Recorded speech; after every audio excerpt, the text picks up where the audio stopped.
Locked On Bama, your daily podcast on the Alabama Crimson Tide. Part of the Locked On Podcast Network, your team every day.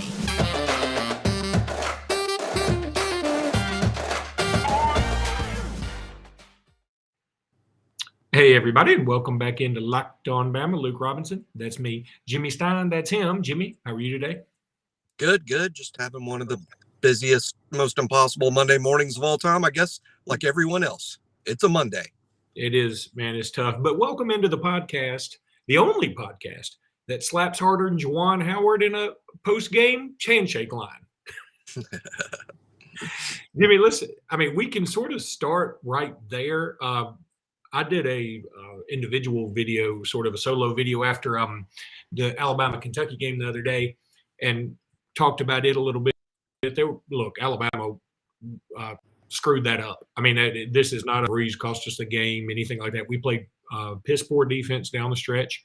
But Kentucky was hot as a firecracker, too. When their guys have errant passes that bounce off the butt of one player, that respective player picks up the ball and just jacks a three without even barely looking and nails it, it's not going to be your day. Kentucky is also better than Alabama. They're a better team than Alabama, even with two guards being out. They're the starting two guards for Kentucky being out. And Oscar Tshiebwe, to me, is the Oscar Tshiebwe is the player of the year in both the SEC and nationally. I'm fine with all that. And again, I was fine with this, but some Kentucky fans took issue with my discussion of Calipari and his run-in with the officials, which I still think is BS. And I'm going to put I'm trying something new here, Jimmy. Let's see if it works. I put the picture up. I was able to do it. Look at me. At you. Getting all techie.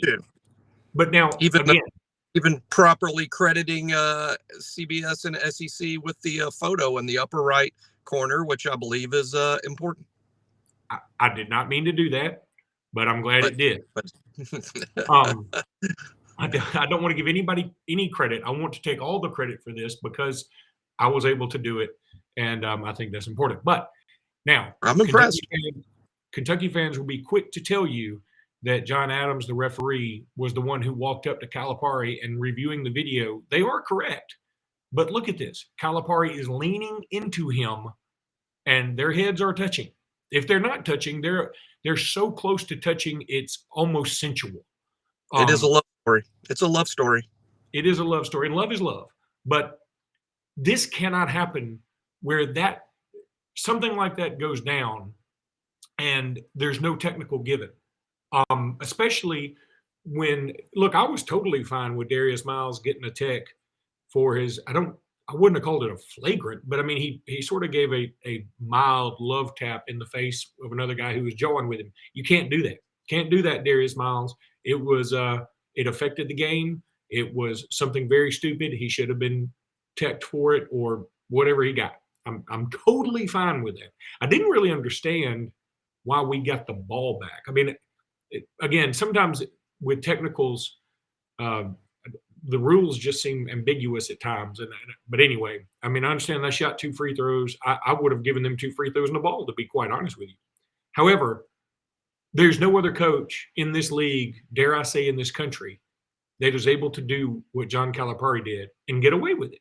And you can say, again, John Adams came up to him. That's fine. That's fine. I think it's Calipari's duty to not lean into him that way and touch foreheads. I think that's his duty. And I think it's also just like it's Juwan Howard's duty to not open face slap another human being, regardless of the fact I've seen the tweets about, well, he grabbed him. And if you grab somebody, first of all, he didn't really Coach Gard for Wisconsin didn't really grab him. He sort of got his arm and was that you could tell there had been some word saying, and I think Gard wanted to explain his position. Gard shouldn't have done that. I'm fine with Gard being suspended a game. Have no problem with it if that happens. Juwan Howard should not coach basketball again this year. Now, I'm fine if they fire him. I'd forgotten about the run-in with Mark Turgeon last year. Juwan Howard has an anger management issue that is obvious as the day is long. You can't do that. Again, I've also seen guys like Dickie V, who's a basketball god, say things like, let's get rid of the handshake line. Really? We can't be adults? you can't be an adult for 5 minutes. Coaches lose their minds when a player gets into a fight or gets into a kerfuffle on the court. And you know what they always say? You got to keep your emotions in check. And then we can't ask the coaches to do it when the game is over. And also, Juwan Howard, quit pressing when you're down a gazillion. If you don't want the other coach to call a timeout, if his subs can't get it over the line, pressing with your starters, by the way. Yeah, that's a lot to unpack there, Luke. That's a lot to address. And I just feel slightly differently about the text. Look, I think I was upset that Calipari didn't get a technical for two reasons. Number one, I thought what Calipari did was worse than what Darius Miles did. I don't understand. It just seemed that contact with an official, arguing with an official to that extent, that blatantly and disrespectfully, to me, was far worse than Darius Miles' mouse fart contact with the Kentucky guy who was hand fighting with him, as well. And then on top of Oates being ejected the game before for seemingly less than what Calipari did and didn't even get one I'm just real confused by what the officiating is. I say eject Oates, tee up Cal, tee up Miles, fine, or none of it, or don't eject Oates. Don't give Cal a tech. Don't give Miles a tech.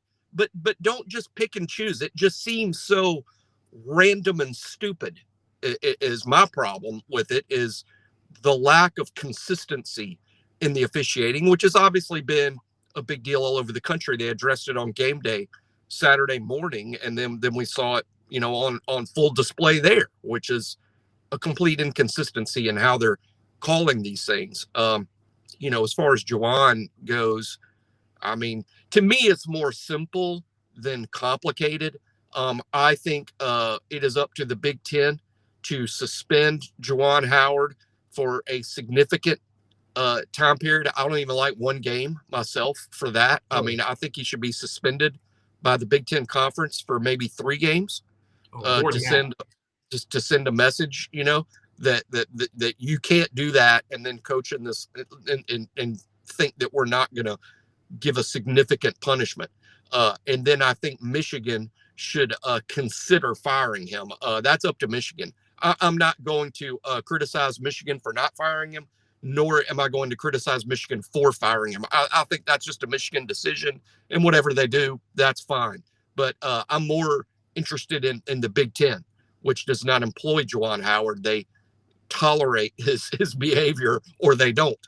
And I think the Big Ten should suspend him for multiple games. And as far as guard goes, I mean, he doesn't have a suspension coming. He doesn't have a suspension coming. He didn't do anything that merits any sort of suspension or punishment. But I'm putting him now on my list of butthole coaches. I mean, okay. I will look at him differently in a negative fashion for what he did too. But it's not a suspension. You don't get fired. It's just like, well, welcome to the list of buttholes. Well, first of all, I'm impressed you have that list. Too, it gets longer all the time. Secondly, we're both on it too, by the way. Yeah, the list is named after us. But anyway, what also happened almost immediately after this was let's figure out why this happened. Because guard grab. Okay, Juwan Howard hits an assistant because he was really arguing with coach from Wisconsin who had grabbed his arm. There wasn't really a grab, but you're not supposed to impede somebody when they're angry like that. And also because he called the timeout, because I'm tired of going back to the root of every single problem. I like what you said. Keep it simple. You can't hit somebody as a coach. Be an adult. And if you can't do that, you don't need to be coaching. It's that simple. No assistant principal or superintendent could hit a subordinate or another assistant or another principal or a student or a teacher and keep their job. They cannot do it. And here's the other thing it goes back to. First of all, Jay Billis had an article about officiating on ESPN and basically said it sucks. It sucks this year. One of the problems is, and I attribute some of the stuff for the Calipari, some of the stuff with Juwan Howard, officials are letting the game get way too physical. Yes. And they need to, I know this is going to suck for the short term, and Jay Billis brought this up. Call more fouls right now. Set the standard of, this is where we're going to call this. Because as the games go on, players will start to adjust. Now, in the first game, there'll be 50 fouls. The first week, there'll be 50 fouls a game. I can live with that if they'll clean this game up. And I know we all love the days of the old NBA where if you went for a layup, you usually got hit in the groin and were impotent for the rest of your. Those days are over. Just like targeting in football, those days are over. Let's get over that. Because now the guys are so big and so strong and the tensions get so high. And we're also in the day of social media when people just love to talk trash every single minute of the day, that I think everybody's anxiety and anger is up in general. And so it leads to coaches slapping the hell out of assistant coaches who really weren't involved in it. So anyway, let me tell everybody about BetOnline. Segue of the year. Football might be over for this season, but basketball is in full steam for both pro and college hoops. For all the latest odds, totals, player performance props to where the next fired coach is going to land, like Juwan Howard, BetOnline.net is the number one spot for all your sports betting needs. BetOnline remains the best spot for all of your sports scores, podcasts, and news this season. And it's not just basketball. BetOnline.net is your source for hockey, boxing, UFC odds, right up to Olympic coverage and information, even though that's over now. So no need to try and bet on that. Head to the website today or use your mobile device to learn more about the trends in action. BetOnline is where the game starts, Jimmy. You know I've always said that. Now, I want to tell you about Built Bar. Look, I love these things. This is the time of year I've pretty much given up on all my New Year's resolutions. Not this year. I'm still eating my Built Bars. I'm doing right by myself. Built Bars are awesome. Have you tried the Puffs? They're fantastic. If you haven't, you're missing out on one of the Built Bars' best tasting bars. Puffs are the first ever protein-infused marshmallow. That sounds like something out of a science fiction movie. They're fluffy. They're marshmallowy. They're not just a protein bar. They're a treat. They're covered in 100% real chocolate. Go to Built.com and scroll down to the macros chart. You'll be blown away. High protein, low cal, high fiber, low carb, all the highs that you want, all the lows that you want at Built.com. Go to Built.com, use promo code LOCK15, get 15% off your order. Use promo code LOCKED15, all one big giant conglomeration of words and letters and numbers for 15% off at Built.com. All right, Jimmy. So, big weekend for Alabama this past weekend. I know Alabama lost on the court men's basketball wise, and this will be a short segment, but because we don't know a lot about these sports, and so I'm not going to pretend like I do. But best I can tell, the baseball team got a sweep over Xavier. Some of those games in dramatic fashion. That's nice. Start out 3-0, especially with number one Texas looming this weekend. Softball, they dominate in sweeping in their match at Virginia Tech. Virginia Tech was like ranked number 8 or number 9 or something, right? Yeah. That's right. Women's basketball, they win at Texas A&M in double OT. Again, this isn't a women's basketball podcast. I'm not going to pretend it is. Right. Kudos to these ladies. I mean, they're not turned it around, but they're getting better. And I'm getting to the point where I'm willing to give this coach another year or two. Is that crazy? So funny because I just mentioned something on the On3 board, not like a formal calling for firing, but a couple of games ago, I was like, is this it? I mean, has this gone on too long? I mean, the record's not good. I mean, the record's not good, and it hasn't been good. And for the first time ever, suggesting that maybe it's time we start thinking about a change. They completely turn into a different team. And I mean, I'm as everybody knows, I'm not the fire the coach fan, and I only want to do that when you have to do that. And heck, I'm impressed with with what they've done the last couple games out, especially the win over Tennessee. What the softball's doing is it's unbelievable. I mean, I think I added it up this morning. They are now 9-0, and they have outscored their opponents, I believe, 65-7. Good Lord. 65-7. And if you're like, well, it's early, it's non-conference games, they're just beating up teams. No. 3 of the 9 games have been against top 10 teams. The score against top 10 teams, 14-0. God. 5 of their 9 games have been run rule games where they've had an 8-run lead, so they call the game off after 5 innings because the lead is too big and humiliating. They're pitching great. They're pitching 4 pitchers. All 4 have been great. They're raining home runs. And what's exciting is so much of it is newcomers. A couple of freshmen, Megan Bloodworth and Dallas Goodnight, have been unbelievable. And the 2 transfers, ironically, from Tennessee and Ohio State, doesn't that sound like football? The transfers from Tennessee and Ohio State have been fantastic. Softball, unbelievable. Baseball, sweeps Xavier. Baseball won all 3 games. Give them a lot of credit for that, including the fun walk-off. Baseball not doing it like softball, though. I think the baseball won 5-4, 5-4, and 9-4. They didn't exactly, destroy Xavier over the weekend like the softball's been doing, but that's okay. It's a different sport, different standard that's been set there. And I think baseball's off to a good start. We'll find out, as you pointed out, Luke. We'll know exactly where baseball stands after next weekend on the road against the number 1 team in the country. I think just winning 1 of those 3 games would be really good. Sorry, I had to unmute myself.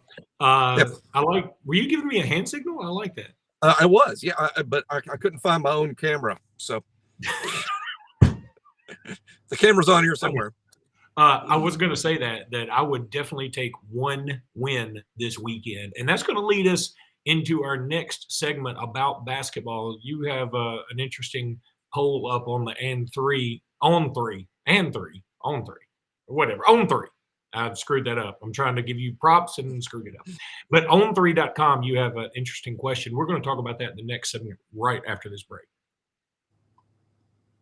And if you're watching on video, it wasn't a break at all. But if you're listening on the podcast, it was a mild break.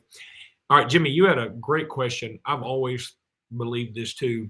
You said, I can't remember what it is verbatim, but something like, okay, in basketball, would you rather go 25-6, be a number 3 seed that gets bounced in the first round, you win the league, whatever, or would you rather be 18-14, be a 7 seed and make it to the Sweet 16? And this is a no-brainer for me. I'd rather be 18-14, make it to the Sweet 16. I know that sounds crazy because I'm a football guy. I'm big on the regular season, but the regular season just isn't as important in basketball. It's the tournament. That's it. Nobody remembers what UConn did in the regular season before they won the national championship as an 8 seed or a 9 seed that year. When Kemba Walker went off, nobody remembers that. They just remember Kemba Walker going off and winning the national championship. And nobody remembers what the hell Loyola Chicago did in the regular season. They just know they made the Final Four. That's all that matters in the tournament. And that's why I don't want to expand football yet again, because I love the regular season of football, but the regular season of basketball just ain't that big a deal. Yeah, I'm with you. I think to nutshell it, yeah, I think the same way. I would rather have the Sweet 16 team that struggled some during the regular season. I just think that the tournament is that important. It's everything. Now, when I say it's everything, I'll have this caveat. I think I would take the outstanding regular season and a first round NCAA tournament loss if I won my conference. If I won the SEC and won the SEC tournament, because that way you're a champion. I mean, you got titles. You won titles. You won a great regular season title. You might have won the conference tournament title. That might be better than a Sweet 16 appearance. if you I will put that caveat in. But based on the example that I laid out, yes, I do believe that winning, getting to the Sweet 16 is a bigger deal. And the reason that I ask that is I've seen too many negative posts on social media about how this season has not lived up to expectations. And that's what led me to like, well, wait a minute. What were the expectations?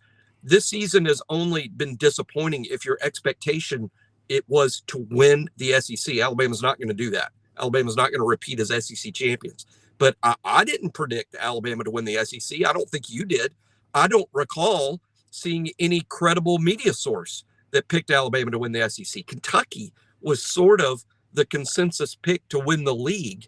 Now Alabama was picked to finish second and third, and Alabama's going to finish slightly short of that, maybe fourth, maybe fifth. But Alabama's expectations can't be addressed, in my opinion, until the NCAA tournament is over.